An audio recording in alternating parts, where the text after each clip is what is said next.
Good afternoon, doctors. On behalf of Heathrow Healthcare, I, Dr. Prashant Khandeparkar, welcome you to this webinar on troubleshooting PCOS. Doctors, at Heathrow, as we know, we market products in multiple therapy areas like in gynecology, dermatology, orthopedics, pulmonology, etc. With a very strong R&D support, we have developed many unique formulations keeping patient benefit in mind. Our endeavor is to develop products, formulations, and combinations which will improve patient compliance and ultimately lead to better clinical outcome. We have developed NSAID patches, reverse treatment patches for patient compliance. At Friends Are Doctors, gynecology, obstetrics, and IVF is an important therapy segment for us. We market products for vaginal health like Feminora, Pellitra, etc. We have formulated and introduced a vaginal film containing lactic acid. In oral formulation, besides Didropal and other products, we market Mylotin. Mylotin is a unique nutraceutical for PCOS management.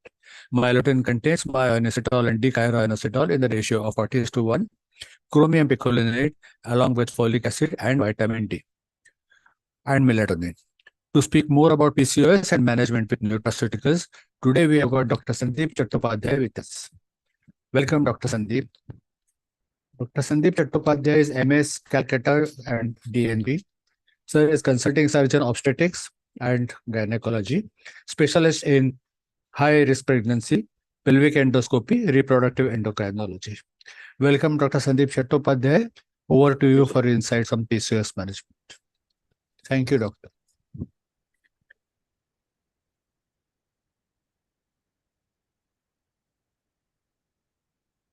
You can start your presentation, doctor. Yes, sir. I'm just sharing it first.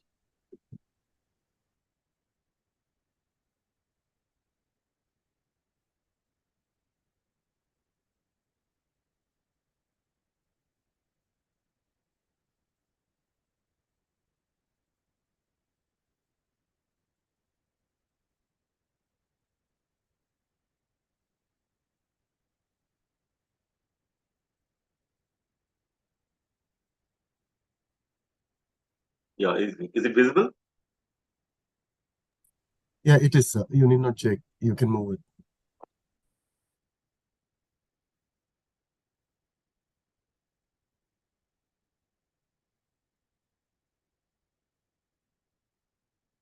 Very good afternoon, all the doctors and seniors. Myself, Dr. Sandeep. I'm from Kolkata. Here I'm presenting or giving a glance on PCOS. PCOS or polycystic ovarian disease or symptoms is the commonest problem we face in our clinic.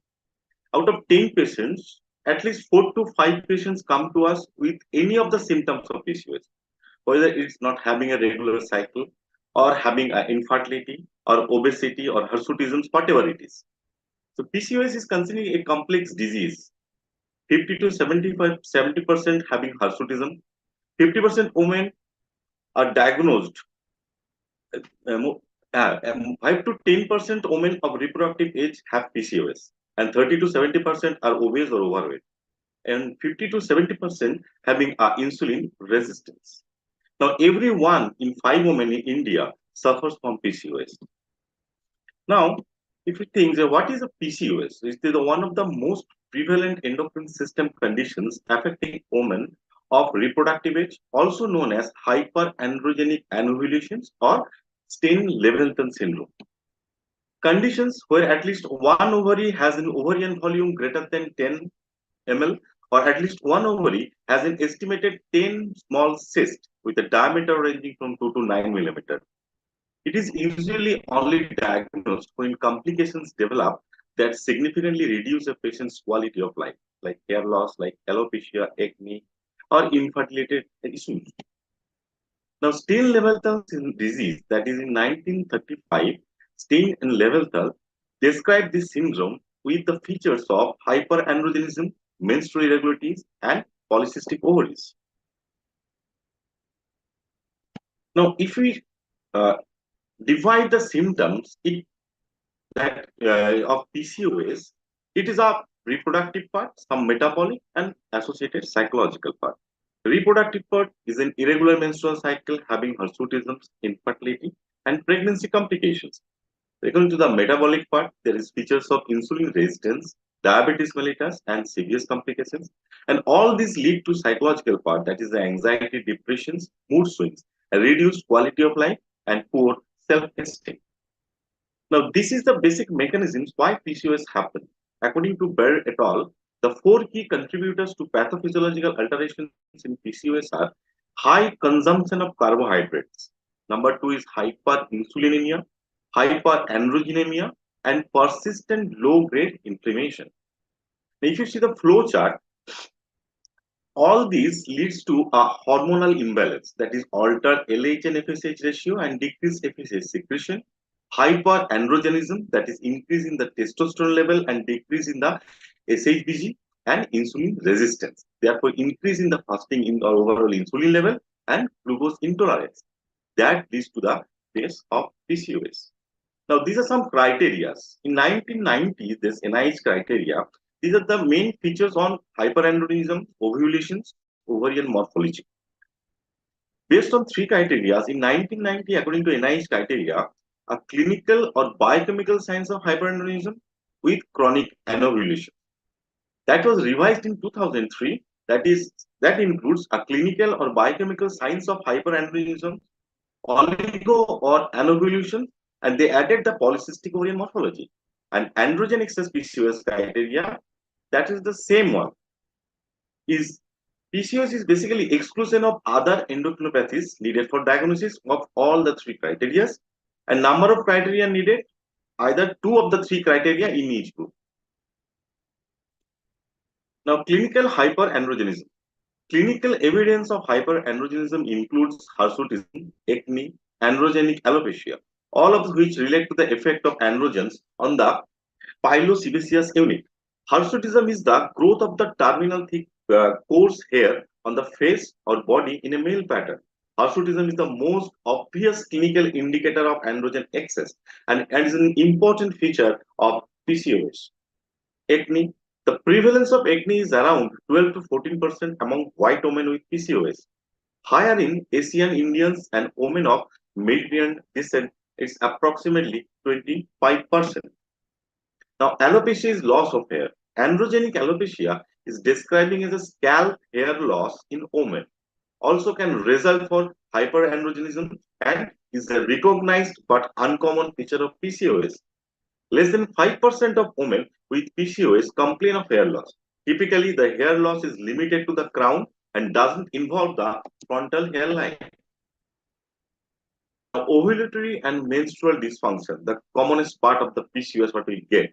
The normal intermenstrual interval ranges between 21 to 30 days in a normal, and menses that occur less or more after that in an indicator of ovulatory dysfunction. The majority of the women with PCOS, approximately 60 to 85%, exhibit a gross menstrual dysfunction. The commonest one is the delayed one. And the most common abnormalities are oligomenorrhea and amenorrhea for many months. Polycystic ovary. Poly means multiples. PCOS takes the name for the enlarged polycystic ovaries. So, sorry. So commonly observed in women with hyperandrogenic chronic anovulation. Polycystic ovaries typically exhibit increased size and stromal volume and increased number of small follicles.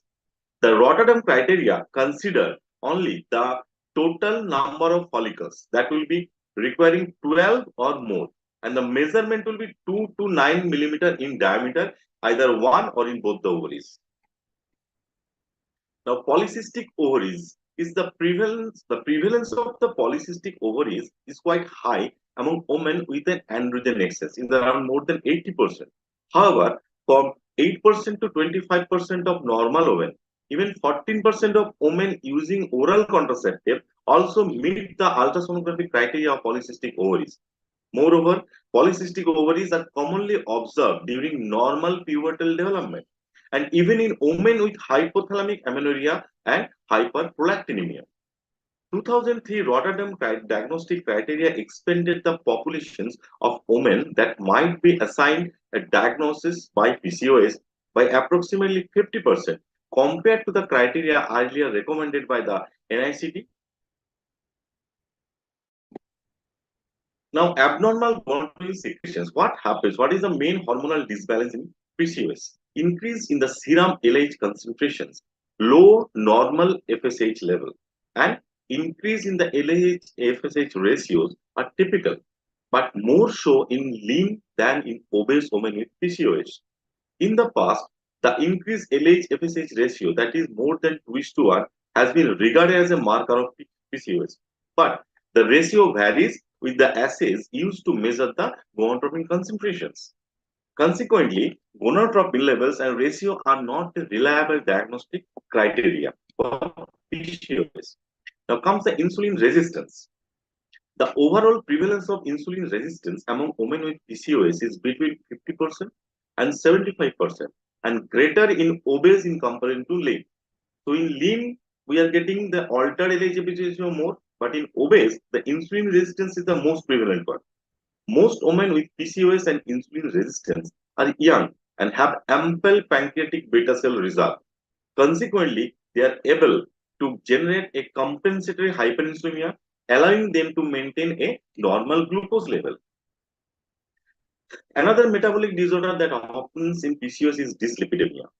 Dyslipidemia is most common metabolic abnormality observed in women with PCOS.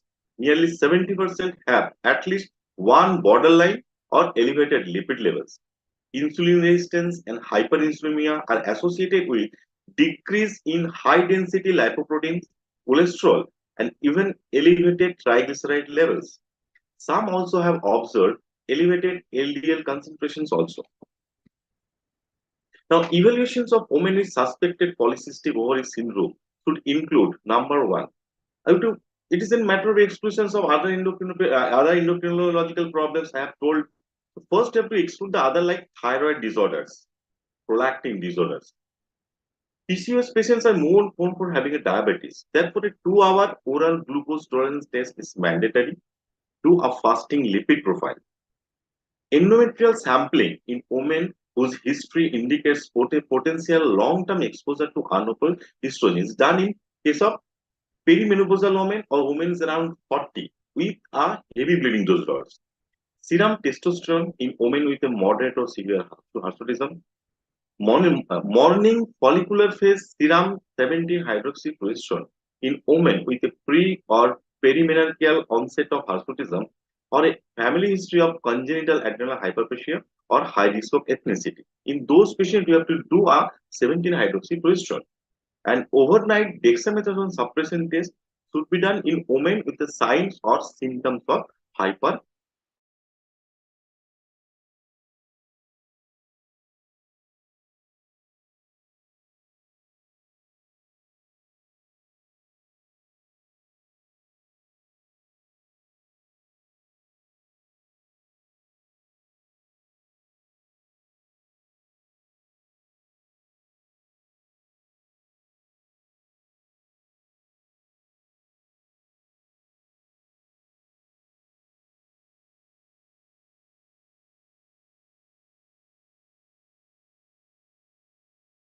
Get in our clinic is infertility.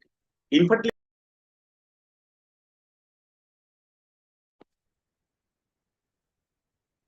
Yes, had some net problem actually. Okay, inherent ovarian disorders.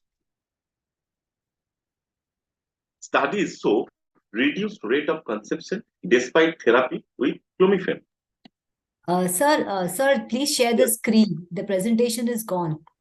Please Oh. share your presentation on screen. Okay. Actually, now, okay, I'm sharing now. As we had some net problem.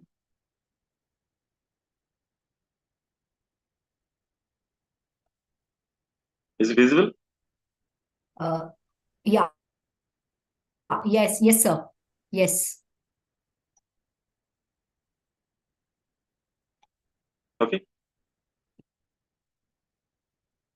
Yes, sir. You can continue. Continue.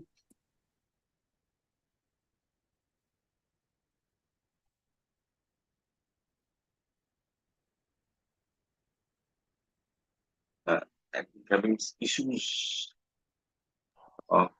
Just a minute. Yes, sir. It is visible. Okay. Is it visible? Yes. Okay. Okay. Thank you. So, in addition, spontaneous abortion occurs more frequently in PCOS with incidence ranging from 42 to 73%. Inherent ovarian disorders, studies show reduced rate of conception despite therapy with clomiphene. Now, what are the investigations I have to do? Other than the routine investigations,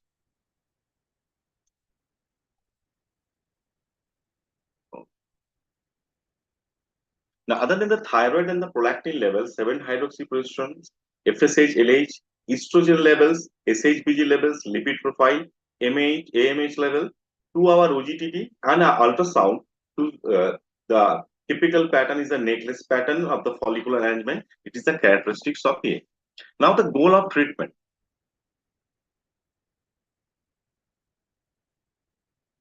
What are the goals of treatment? Now, the treatment of PCOS is according to the symptoms. What we want. If we want to cycle control, this is another mode of treatment. If the pregnancy is the priority, this is another mode of treatment. The main part is this regulation of the cycle, improving the insulin sensitivity, weight reduction for obese patients, improvement of the fertility and conception, and decrease the androgen levels.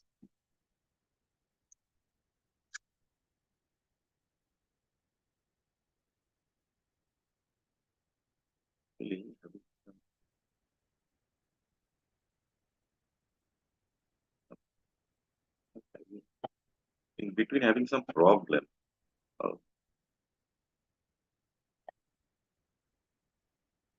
Now, management of PCOS. PCOS is a condition that spans the lives of women. Fetal programming may represent the beginning of a syndrome characterized by HA and IR, which can have a series of medical consequences in adolescence, adulthood, and old age. Menstrual and fertility problems evolve into metabolic complications as age advances, with early diagnosis being crucial. If the aforementioned sometimes fatal complications are to be avoided. A precise diagnosis is important, especially at the extreme ends of the reproductive lifespan. Lifestyle therapy tends to be the first step in PCOS management, especially when excess body weight is associated.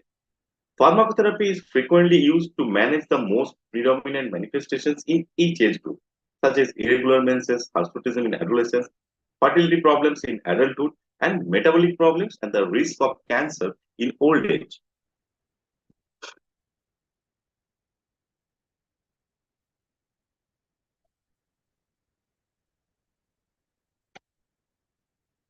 The presentation is not.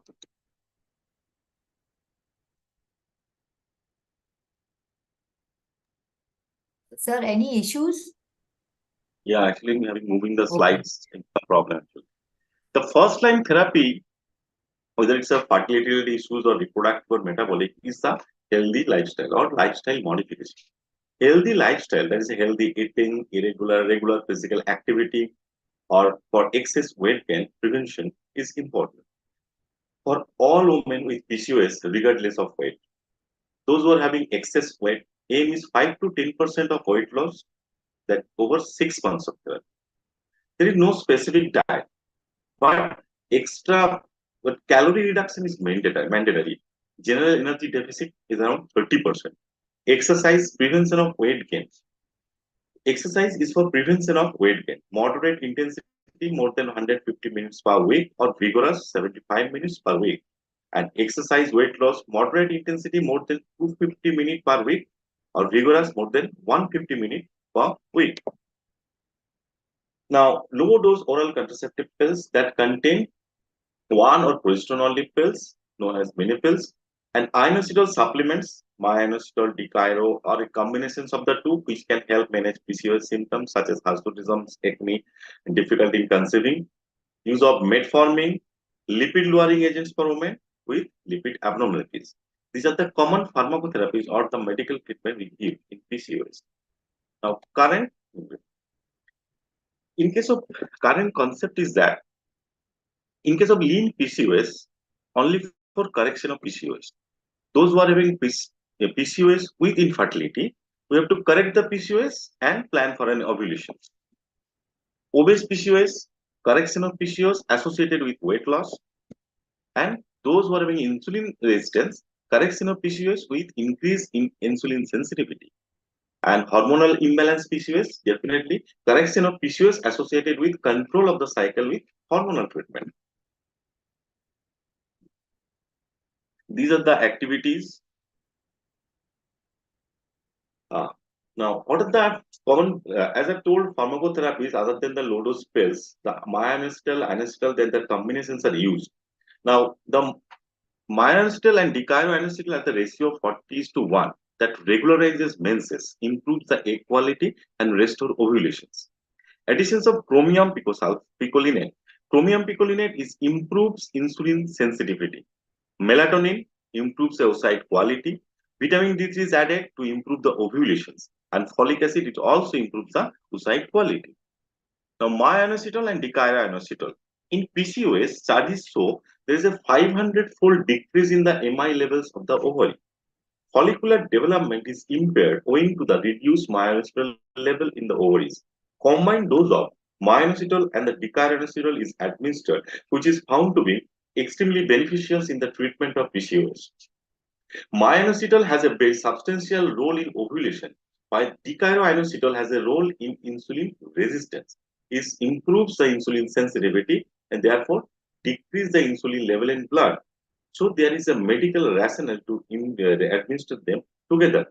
Thereby, the combined administration of myoinositol and the decioinositol in physiological plasma ratio of 40:1 is considered as the first-line approach in PCOS patients. And recommended myoinositol dose is 2000 milligram twice daily. These are the different studies that have shown the result of using myoinositol and decioinositol along with folic acids, and they have found that increase in the oocyte quality and chances of conception is more if we use them together. So the benefits of the ratio of 40:1. Now, myoinositol and decioinositol are the two stereoisomers of inositol and insulin sensitizer. In the human ovary, myoinositol is the second messenger of follicle stimulating hormone, and MI mediates FSH signaling. DCI is an aromatase inhibitor. Therefore, MI and the DCI ratio 40:1 allow a treatment of polycystic ovarian syndrome. MI-DCI ratio were able to improve the regularity of menstrual cycle, acne score, and the endocrine, the metabolic parameters, and also the insulin resistance. Now, why chromium? Chromium is combined with picolinate in order to increase the gut absorption. When given in PCOS, it reduces hyperinsulinemia and hyperandrogenism. It acts by enhancing insulin signaling. It improves the insulin sensitivity and facilitates fat loss. It is better tolerated than metformin. The combined action of both inositol and the chromium picolinate on insulin regulation will help treat the underlying cause of the PCOS. Now, this is a study showing the use of is a comparative study of metformin versus chromium picolinate, and it was found that the metformin treatment was associated with decreased hyperandrogenism, but there are side effects of metformin, and the chromium picolinate was better tolerated and give the same results as for metformin. This is another study showing the same. The chromium picolinate was better tolerated than the metformin due to lower side effects. Is melatonin is needed? Now, what is a melatonin? Melatonin is basically a hormone secreted by the pineal gland. Concentrations of the melatonin in pre-ovulative follicular fluid is lower in women with PCOS. Melatonin supports nuclear maturations of the oocytes. Melatonin administrations may be useful in vitro fertilizations in IVF strategy and improve the clinical outcomes of PCOS. Therefore, melatonin may provide an improvement of oocyte quality and increase the pregnancy rates. Melatonin is a sleep-inducing tumor. It also lowers the stress level. Another advantage of melatonin rare is melatonin having an antioxidant property. That also helps in the. This is a systematic review of a melatonin in polycystic ovary, and based on the data included in this review, it was found that the administration of melatonin can improve the oocyte and embryo quality in PCOS patients. It may also have beneficial effect in correcting the hormonal alterations in PCOS patients. This is another study. It also showed the same results, melatonin having to reduce the microscopic symptoms of polycystic ovary.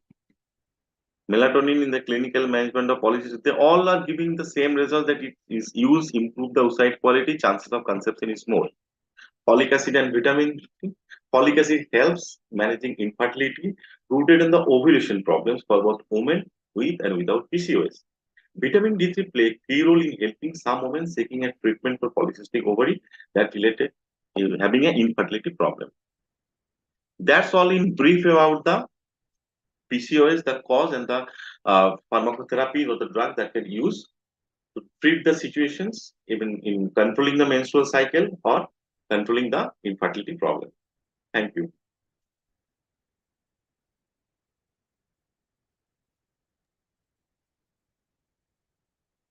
Now, Prashant sir. Sir, could you share some case studies? Oh, me? Yeah, Dr. Sandeep. Yes. Yeah.